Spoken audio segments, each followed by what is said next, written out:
10 years ago, James Rodríguez was the talk of the town. After a phenomenal 2014 World Cup for Colombia, everyone, and I mean everyone, wanted to sign the little magician. But after that World Cup, his stock was on the rise, and it was Real Madrid who came knocking, securing a deal that would make him the third most expensive player in the club's history. However, over the years, many have suggested that the traditional number 10 position has become obsolete, and James's career, despite an incredibly promising start, has often been cited as a prime example of this shift in the modern game. And as of this week, he's signing his sixth contract in the space of 5 years, from reuniting with Carlo Ancelotti at Everton to racking up a grand total of 13 games in Qatar. Where did it all go wrong for James Rodríguez, and where is he signing for now? You may have heard this week that James Rodríguez is heading to Mexico because he is signed for Liga MX side Club León. They are a side that won the 2023 CONCACAF Champions Cup, and one of the motives for this move means that he will be able to play in the inaugural rebranding of the FIFA Club World Cup that takes place this summer. A little note about León is that they are a very successful team within Mexican football, having won 7 Liga MX titles, but it's been 4 or 5 years since they last really challenged at the top end of the table. He will also likely be lining up with Andrés Guardado, Mexico's all-time leading appearance maker, who has reportedly come out of retirement in anticipation for the finals and I guess the opportunity to play with James Rodríguez himself. The transfer highlights a period of change for James, and I think it's fair to say that his career has taken a nosedive.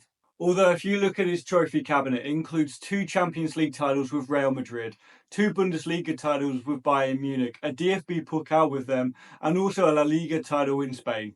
And whilst his trophy cabinet is one that many people would dream of having, I think it's fair to say as well that Rodríguez hasn't had the impact in those teams that he wished that he would have had, and what many people would have expected 10 years ago. Across his 4 years at Real Madrid, he struggled to nail on a starting position, which meant that he was loaned out to Bayern Munich. And across the 2 years in Germany, he struggled to really make an impression, which meant that the Bavarians weren't willing to offer him a permanent contract at the club. And so his contract came to an end at Real Madrid, and none of the big clubs were looking to pick him up. And since then, James has gone from club to club, playing in Brazil, Qatar, Greece, England, you name it, he's probably been there. Anytime you hear James Rodríguez in recent years, it's probably because he's either signing for a new club or he's terminating a contract that you didn't even know he had. His first move after leaving Real Madrid saw him join up with former manager Carlo Ancelotti at Everton, and myself included, I think we all thought that his career was getting back on track. However, halfway through that season, Ancelotti decided to return to Madrid, and no one was impacted more than James himself. 11 goal contributions in 23 games was certainly exciting, but when the club decided to replace Ancelotti with Rafa Benitez, that's when everything went wrong for the Colombian, and his rich vein of form diminished, and he decided to leave the blue half of Liverpool after just 1 season. A switch of Liverpool for Qatar was next up for James in a move that no one could have ever predicted, with him signing for Al Rayyan.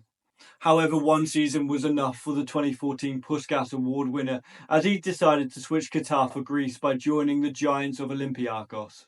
Another 1-year spell and his contract being terminated at the end of the 2022-2023 season, James scored 5 goals, assisted 6 for Olympiacos, but just something wasn't right between the two parties.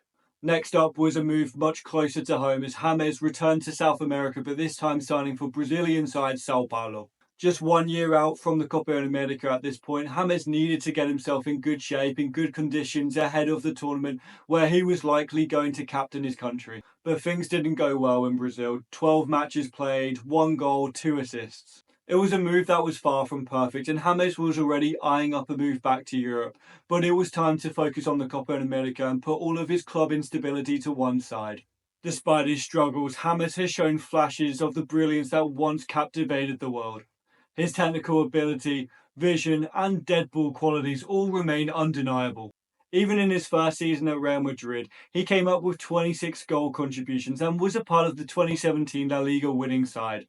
And even at Bayern, he thrived initially, recording 11 assists in his debut Bundesliga season.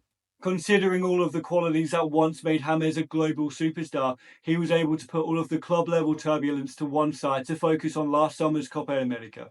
A dark horse for the competition, his Colombia were unbeaten in 28 games. They'd gone 2 years without defeat, and not only was James Rodríguez captain of the Colombia national team for the tournament, but he was the poster boy for all of Colombia's hopes and dreams.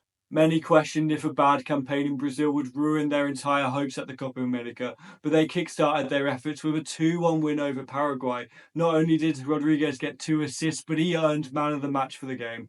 Fast forward to the end of the group stages, and not only did Colombia top their group, but they managed to get a 1-1 draw against Brazil, where Rodriguez once again got the man of the match, meaning that he got 2 of the 3 during the group stages. In the quarterfinals, they met Panama, and not only did they win 5-0, Rodriguez got a goal and assist. He was dictating the entire play, picking up, unsurprisingly, another man of the match award. Uruguay were one of the strong favourites to win the entire competition, but that ended in the semi-finals when they met Colombia. A perfectly whipped corner from James Rodríguez met the head of Jefferson Lerma to score the only goal of the game, meaning that Colombia and James Rodríguez would be going to the final to face Argentina. Much to the surprise of many, not only were Colombia in the final of the Copa America, but many of the good things through that Colombian team was going through James Rodríguez. It was like watching the kid that lit up the World Cup 10 years prior, but James Rodríguez was back to his very best. Although they went on to lose the final, James Rodríguez managed to still pick up the Best Player of the Tournament award. A major achievement for a player that chopped and changed his domestic team every 2 seconds, but James showed his true colours on the world stage once more. Now, after 7 appearances at Rayo Vallecano, he is now going to be switching it up for the green and white of Club Leon, a club that's been overshadowed by the likes of Club America, Tigres, and Atlas in recent years, but they are looking to fight back and they want another title. So, whilst James himself has been through his own tests, his trials and tribulations, so have Leon, and they both want redemption. The first task for Leon and James Rodríguez will be to compete in the Liga MX Clausura. So in Mexico, they have 2 seasons. In one, they have the first half of the season, which is already finished. Leon didn't qualify for the playoffs, but they are back with a fresh start here in January, so they can compete in the Clausura. They can go and fight for another Liga MX title, but that is the main ambition right now for James Rodríguez and Leon. Once all is said and done for that, it's then time for the Club World Cup. They will be joining Pachuca and Monterrey as the representatives of Mexico, and they will be competing and they'll be looking to cause a major upset when they face the likes of Chelsea and Flamengo in their group. So what can James Rodríguez achieve in Mexico? Let me know your thoughts down below. Will he be able to inspire Leon to another Liga MX title and do well at the Club World Cup? Or will he be looking to leave the club after just 1 season? Let me know all of your thoughts down below, and until next time, peace out.